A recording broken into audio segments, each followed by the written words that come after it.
Biology का chapter number 1 जिसका name है फंडामेंटल यूनिट ऑफ लाइफ। तो इस वीडियो के अंदर आज हम बात करने वाले हैं difference between animal and plant cell. तो हमने हमारा जो बायोलॉजी का फर्स्ट चैप्टर है फंडामेंटल यूनिट ऑफ लाइफ वो हमने पूरा कंप्लीट कर लिया है। ये इसका लास्ट वीडियो है। इसके अंदर हम डिफरेंस देखने वाले हैं प्लांट सेल और एनिमल सेल के बीच में, और हम डिफरेंस देखने वाले हैं प्रोकैरियोटिक और यूकैरियोटिक सेल के बीच में। तो पहले हम डिफरेंस देख लेते हैं प्लांट सेल और एनिमल सेल के बीच में। तो जो हमारे एनिमल सेल है उनकी जो एनिमल्स के जो भी सेल होते हैं उनकी जो साइज होती है वो थोड़ी छोटी होती है। अब जैसे कि हमारा कोई एनिमल सेल है तो उनके जो सेल्स होंगे उसकी साइज इतनी होगी, लेकिन हमारे जो प्लांट सेल होंगे उनकी जो साइज होगी वो थोड़ी बड़ी होगी।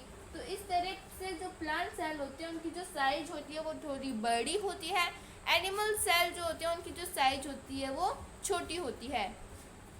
अब जो एनिमल सेल होते हैं उनके पास में सेल वॉल नहीं होती। तो ये क्या है, ये हमारे एक एनिमल सेल है, ये एक एनिमल सेल है और ये एक प्लांट सेल है। अब एनिमल सेल के पास में जो सेल वॉल है, एनिमल सेल के पास में सेल वॉल नहीं होती, लेकिन जो हमारे प्लांट सेल है इनके पास में जो सेल वॉल है वो होती है। इनके पास में सेल वॉल होती है। हमारे जो एनिमल सेल है वो स्मॉल होते हैं, लेकिन हमारे जो प्लांट सेल है वो बड़े होते हैं, तो वो बिग होते हैं। हमारे जो एनिमल सेल है, अब हमने देखा कि इनके पास में सेल वॉल नहीं है। सेल वॉल क्या होती है, अगर हम बात करें प्लांट सेल की तो प्लांट सेल की जो आउटर मोस्ट कवरिंग होती है वो होती है सेल वॉल। लेकिन अगर हम बात करें एनिमल सेल की तो एनिमल सेल के अंदर जो आउटर मोस्ट कवरिंग होती है वो होती है प्लाज्मा मेम्ब्रेन। तो प्लांट सेल की जो आउटर मोस्ट कवरिंग है वो तो क्या हो गई, सेल वॉल। इसका मतलब ये है कि प्लांट्स के पास में सेल वॉल प्रेजेंट होती है, लेकिन हमारे जो भी एनिमल सेल होते हैं एनिमल सेल के पास में सेल वॉल प्रेजेंट नहीं होती। अब जो प्लांट सेल है उनके पास में सेल वॉल प्रेजेंट होती है। अब सेल वॉल के फीचर्स क्या क्या है, वो टर्जिडिटी प्रोवाइड करती है, वो प्लांट सेल को रिजिडिटी प्रोवाइड करती है। ये नॉन लिविंग होती है, हमारी जो सेल वॉल है वो नॉन लिविंग होती है, जबकि हमारी जो प्लाज्मा मेम्ब्रेन है वो लिविंग होती है। और जो हमारी सेल वॉल है वो फ्रीली परमिएबल होती है, वो सभी चीज़ों को अपने अंदर से पास होने देती है। अगर कोई पॉइजन भी रखा हुआ है तो वो भी सेल वॉल के अंदर जा सकता है। लेकिन हमारी सेल वॉल के अंदर एक और मेम्ब्रेन प्रेजेंट होती है, प्लाज्मा मेम्ब्रेन, जो कि सेलेक्टिवली परमिएबल होती है। अब जो हमारा पॉइजन है वो जो हमारी सेल वॉल है उसको क्रॉस करके प्लाज्मा मेम्ब्रेन तक तो आ गया, लेकिन वो प्लाज्मा मेम्ब्रेन को क्रॉस करके सेल के अंदर नहीं जा पाएगा, क्योंकि जो हमारी प्लाज्मा मेम्ब्रेन है वो सिलेक्टिवली परमिएबल है, वो उस पॉइजन को अंदर नहीं जाने देगी, वो कुछ सेलेक्टेड चीज़ों को ही अंदर जाने देती है। तो प्लांट्स के पास में जो सेल वॉल है वो प्रेजेंट नहीं होगी, जबकि हमारे एनिमल सेल के पास में जो सेल वॉल है वो प्रेजेंट होगी। एनिमल सेल की जो साइज होती है वो बहुत ही शॉर्ट होती है, बहुत ही छोटे होते हैं एनिमल सेल, लेकिन जो प्लांट सेल है वो बहुत ही बड़े होते हैं। एनिमल सेल के पास में जो प्लास्टिड है वो भी प्रेजेंट नहीं होता। तो एनिमल सेल के पास में जो प्लास्टिड है वो भी एब्सेंट होता है, जबकि हमारे प्लांट सेल के पास में जो प्लास्टिड है वो प्रेजेंट होगा। तो ये एक और डिफरेंस हो गया कि एनिमल सेल जो है उनके पास में प्लास्टिड नहीं है, जबकि प्लांट सेल के पास में प्लास्टिड है। अब ये प्लास्टिड क्या होता है, इसकी क्या इंपॉर्टेंस होती है, तो प्लास्टिड जो होता है उसके अंदर प्लास्टिड के दो पार्ट्स होते हैं, एक होता है क्रोमोप्लास्ट, एक होता है ल्यूकोप्लास्ट। जो हमारा क्रोमोप्लास्ट है वो कलर्ड पिगमेंट्स होता है, उसके डिफरेंट कलर्स होते हैं, और जो ल्यूकोप्लास्ट है वो उसके पास में कोई कलर पिगमेंट प्रेजेंट नहीं होता। तो जो हमारा क्रोमोप्लास्ट है, हम देखते हैं ना कि जो फ्लावर्स होते हैं हमारे वो डिफरेंट कलर के होते हैं।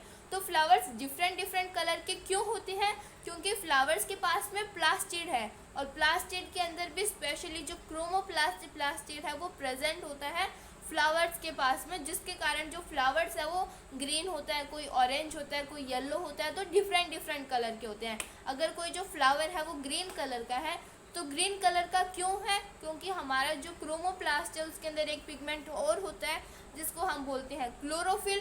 क्लोरोफिल के कारण ही हमारे जो ट्रीज होते हैं वो ग्रीन होते हैं। और क्लोरोफिल की एक और क्या इंपॉर्टेंस होती है, वो फोटोसिंथेसिस प्रोसेस को परफॉर्म करता है। तो ये हमने देखा कि जो प्लांट्स होते हैं वो इसीलिए डिफरेंट डिफरेंट कलर्स के होते हैं क्योंकि उनके पास में प्लास्टिड प्रेजेंट होता है। लेकिन अगर हम बात करें ह्यूमन बींग्स की, तो आपने किसी ह्यूमन बींग को रेड कलर का देखा है या फिर क्या आपने कभी किसी ह्यूमन बींग को ग्रीन कलर का देखा है? नहीं दिखा, क्योंकि हमारे जो ह्यूमन बींग्स होते हैं उनके पास में डिफरेंट डिफरेंट कलर्स नहीं होते। माना कि जो हमारे ह्यूमन बींग्स है वो कुछ वाइट्स होते हैं, कुछ ब्लैक्स होते हैं, लेकिन वो प्लास्टिड के कारण नहीं होते। उनके अंदर एक दूसरा ही सेल प्रेजेंट होता है जिसके कारण जो ह्यूमन बींग्स है उनका डिफरेंट डिफरेंट कलर होता है। लेकिन हमारे प्लांट सेल जो होते हैं उनके पास में प्लास्टिड प्रेजेंट होता है, जबकि एनिमल सेल के पास में जो प्लास्टिड है वो प्रेजेंट नहीं होता। अब हमारे जो प्लांट सेल है उसके अंदर जो वैक्यूल्स है वो भी बहुत बड़ा होता है। अगर ये हमारा क्या है, प्लांट सेल है, इसके अंदर जो वैक्यूल होगा वो इतना बड़ा होगा, वो क्या करता है 50 से 90% तक का जो एरिया है उसको कवर कर लेता है।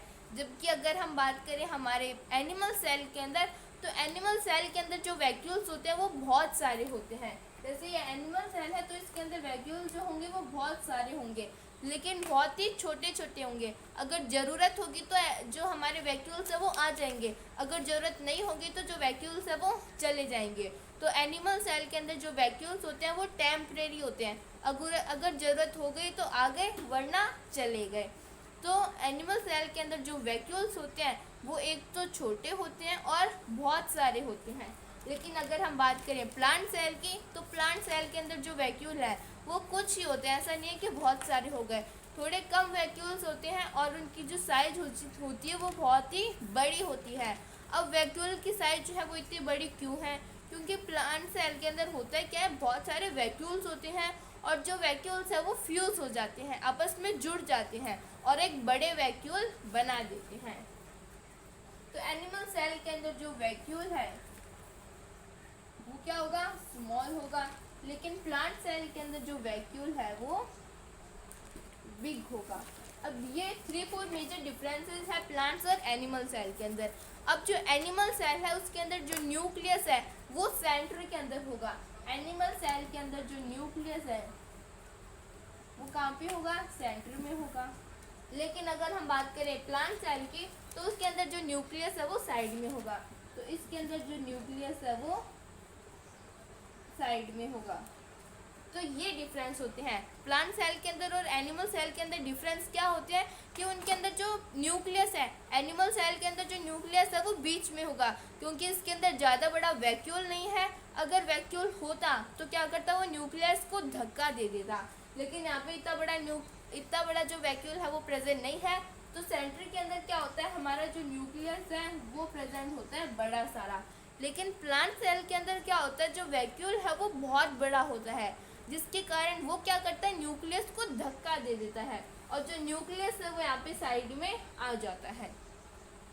ये डिफरेंस है। अब एक बार हम डिफरेंसेस को फिर से रिवाइज कर लेते हैं। हमारे जो प्लांट सेल होते हैं उसके अंदर एक सेल वॉल प्रेजेंट होती है। जो हमारे प्लांट सेल होते हैं उनकी जो साइज होती है वो बहुत ही बड़ी होती है। जो प्लास्टिड होते हैं वो भी प्रेजेंट होते हैं। जो वैक्यूल्स है वो बहुत बड़ा प्रेजेंट होगा और जो हमारे न्यूक्लियस है वो साइड में होगा।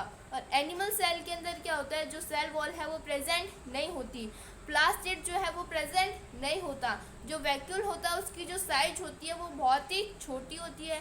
जो न्यूक्लियस है वो बहुत ही ज़्यादा बड़ा होता है। और एनिमल सेल के अंदर जो भी सेल प्रेजेंट होंगे वो बहुत ही छोटे छोटे होंगे। तो ये तो हमने डिफरेंस देख लिया हमारे एनिमल सेल और प्लांट सेल में। अब हमारे जो दो टाइप्स और हैं, एक है प्रोकैरियोटिक सेल, एक है यूकैरियोटिक सेल। तो प्रोकैरियोटिक सेल्स क्या होते हैं, यूकैरियोटिक सेल्स क्या होते हैं, इन दोनों के बीच में डिफरेंस क्या होता है उसके बारे में अब हम डिस्कस करेंगे। तो अब हम डिफरेंस देख लेते हैं प्रोकैरियोटिक और यूकैरियोटिक सेल के बीच में। तो पहले हम इनके मीनिंग को समझते हैं। एक क्या है, एक है प्रोकैरियोटिक और एक है यूकैरियोटिक। तो इसके अंदर प्रो का मतलब क्या होता है, प्रो का मतलब होता है प्रीमिटिव। और कैरियोटिक जो वर्ड है वो कहाँ से आया है, वो आया है कैरियोन से। जो कैरियोटिक वर्ड है वो कहाँ से आया है, कैरियोन से आया है। और कैरियोन का मतलब क्या होता है, न्यूक्लियस। और उसी तरह से जो यूकैरियोटिक सेल है उसके अंदर यू का मतलब क्या होगा, ट्रू। और जो कैरियोटिक वर्ड है वो कहाँ से आया, वो आया कैरियोन से। कैरियोन का मतलब होगा न्यूक्लियस। अब अगर हम इन दोनों को जोड़ दें तो प्रोकैरियोटिक का मतलब क्या हो जाएगा, प्रिमिटिव न्यूक्लियस। और अगर हम यूकैरियोटिक को जोड़ दें तो यूकैरियोटिक का मतलब क्या हो जाएगा, ट्रू न्यूक्लियस। अब प्रिमिटिव न्यूक्लियस, ट्रू न्यूक्लियस, इन दोनों के बीच में डिफरेंस क्या है, तो इन दोनों के बीच में एकदम सिंपल सा डिफरेंस है कि जो प्रोकैरियोटिक सेल्स होंगे उसके अंदर जो भी न्यूक्लियस होगा वो पुराने टाइप का होगा। अब पुराने टाइप का कैसे, जैसे अगर आपने सुना होगा कि हमारी जो प्लेनेट अर्थ है उसके अंदर सबसे पहले कौन आए थे, उसके अंदर सबसे पहले आए थे बैक्टीरिया। तो जो बैक्टीरिया है वो सबसे पहले आए थे हमारे प्लेनेट अर्थ के ऊपर। अब जब जो बैक्टीरिया है वो सबसे पहले आए थे तो जो बैक्टीरिया थे उनके पास में ऐसा नहीं है कि बहुत सारे सेल्स थे, 10-20 इतने सारे सेल्स नहीं थे। जो बैक्टीरिया थे उनके पास में सिर्फ 1 सेल था। और जब उनके पास में 1 सेल था, जो हमारा बैक्टीरिया होता है वो सिर्फ एक ही सेल से बना होता है। तो जब हमारा जो बैक्टीरिया है वो एक ही सेल से बना होगा और हमारे बैक्टीरिया के अंदर जो भी उसके कंपोनेंट्स होते हैं, जो भी न्यूक्लियस होता है वो इतना अच्छा नहीं होता। अगर हम बैक्टीरिया के एक स्ट्रक्चर देखें तो इस टाइप से एक बैक्टीरिया होता है, उसकी एक प्लाज्मा मेम्ब्रेन होती है, ये उसके अंदर साइटोप्लाज्म होता है। अब अगर मैं आपसे पूछूं कि मेरे पास क्या है, ये एक सेल है, इसके अंदर क्या है, ये है साइटोप्लाज्म, ये है न्यूक्लियोप्लाज्म और ये है उसके अंदर का क्रोमेटिन मटेरियल। अब ये क्रोमेटिन मटेरियल क्या होता है, तो जब हम न्यूक्लियस के बारे में डिस्कस कर रहे थे तो मैंने आपको बताया था कि न्यूक्लियस के अंदर प्रेजेंट होता है न्यूक्लियोप्लाज्म, न्यूक्लियोप्लाज्म के अंदर प्रेजेंट होते हैं क्रोमेटिन मटेरियल। लेकिन जब सेल डिवाइड करता है तो जो क्रोमेटिन मटेरियल है वो कंडेंस हो जाते हैं और कंडेंस होके बनाते हैं क्रोमोसोम्स। अब ये क्रोमेटिन मटेरियल है। अब मैं आपसे पूछूं कि आपको ये जो न्यूक्लियस है क्या वो दिखाई दे रहा है, तो आप बोलोगे कि नहीं, हमें जो न्यूक्लियस है वो दिखाई नहीं दे रहा। फिर मैं बोलूँगी कि नहीं, इसके अंदर तो न्यूक्लियस है, आपको एक क्रोमेटिन मटेरियल दिखाई दे रहा है, फिर तो आपको न्यूक्लियस भी दिखाई देना चाहिए। लेकिन फिर आप बोलोगे कि नहीं, इसके अंदर तो हमें न्यूक्लियस बिल्कुल भी दिखाई नहीं दे रहा। तो आपको न्यूक्लियस क्यों नहीं दिख रहा, क्योंकि आपको जो न्यूक्लियस की आउटर मेम्ब्रेन है, जो न्यूक्लियर एनवलप है, वो आपको दिखाई नहीं दे रही। अगर मैं इस क्रोमेटिन मटेरियल के बाहर एक न्यूक्लियर एनवलप बना दूं तो बाद में मैं आपसे पूछूंगी क्या अब आपको एक न्यूक्लियस दिखाई दे रहा है, तो अब आप बोलोगे कि हाँ, हमें जो न्यूक्लियस है वो दिखाई दे रहा है। तो इसी तरह से पहले हमारा जो बैक्टीरिया का स्ट्रक्चर था उसके अंदर जो न्यूक्लियस की न्यूक्लियर एनवलप थी वो नहीं थी, उसके अंदर सिर्फ जो क्रोमेटिन मटेरियल है वही प्रेजेंट था। तो इस तरह से जो थ्रेड लाइक स्ट्रक्चर होता है, जो क्रोमेटिन मटेरियल है वो प्रेजेंट होता है हमारे बैक्टीरिया के सेल के अंदर। तो प्रिमिटिव न्यूक्लियस का मतलब क्या है कि जो न्यूक्लियस है वो इतना ऑर्गेनाइज्ड नहीं है, उसके अंदर ना तो हमारी न्यूक्लियर एनवलप है। अगर हम बाकी के भी कंपोनेंट्स की बात करें तो जैसे जो न्यूक्लियोलस है, ये सारी चीज़ें हमें क्लियरली विजिबल नहीं होगी क्योंकि इनकी कोई एक डेफिनेट मेम्ब्रेन नहीं होगी। जबकि अगर हम बात करें यूकैरियोटिक सेल के, तो यूकैरियोटिक सेल के अंदर हमें ट्रू न्यूक्लियस दिखाई देता है, हमें अच्छी तरीके से न्यूक्लियस दिखाई देता है, न्यूक्लियस की न्यूक्लियर एनवलप दिखाई देती है, उल्टा की दो न्यूक्लियर एनवलप दिखाई देती है, बीच में पोर्स दिखाई देता है, न्यूक्लियोलस दिखाई देता है। तो ये सारी चीज़ें हमें यूकैरियोटिक सेल के अंदर दिखाई देती है। तो प्रोकैरियोटिक सेल्स क्या होगा, जो कि प्रिमिटिव सेल्स हैं। जैसे अगर हमारी अर्थ के अंदर बात करें तो हमारी अर्थ के अंदर सबसे पहले आए थे बैक्टीरिया। तो बैक्टीरिया क्या थे, प्रोकैरियोटिक थे, उनके अंदर जो न्यूक्लियस था वो इतना ऑर्गेनाइज्ड नहीं था, उसकी जो न्यूक्लियर एनवलप थी वो नहीं थी, ना ही उसके अंदर जो न्यूक्लियोलस था वो इतना अच्छी तरीके से प्रेजेंट था। तो हमारे जो बैक्टीरिया थे वो क्या हो गए, वो हो गए यूकैरियोटिक, वो हो गए प्रोकैरियोटिक। और यूकैरियोटिक जिनके अंदर ट्रू न्यूक्लियस जो है वो प्रेजेंट होता है। ट्रू न्यूक्लियस प्रेजेंट होता है, हमें न्यूक्लियस जो है उसके न्यूक्लियर एनवलप दिखाई देती है। तो ये सारी चीज़ें होती है हमारी यूकैरियोटिक सेल के अंदर। तो यूकैरियोटिक सेल हमें अच्छी तरीके से उसके अंदर न्यूक्लियस दिखाई देता है। तो यही डिफरेंस है प्रोकैरियोटिक और यूकैरियोटिक सेल के बीच में। प्रो मतलब होता है प्रिमिटिव, कैरियोटिक जो है वो कैरी ऑन वर्ड से आया है और कैरी ऑन वर्ड का मतलब होता है न्यूक्लियस। तो ऐसे सेल जिनके अंदर प्रिमिटिव टाइप का जो न्यूक्लियस है वो प्रेजेंट होता है।